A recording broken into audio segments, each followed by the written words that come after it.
কি খাচ্ছ বাবা তুমি? একটু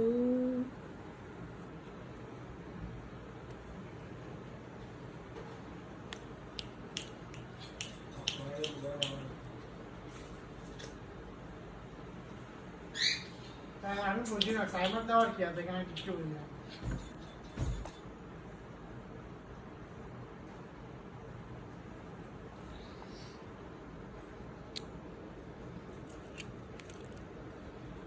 না, এই যে সাবাস মিঠু।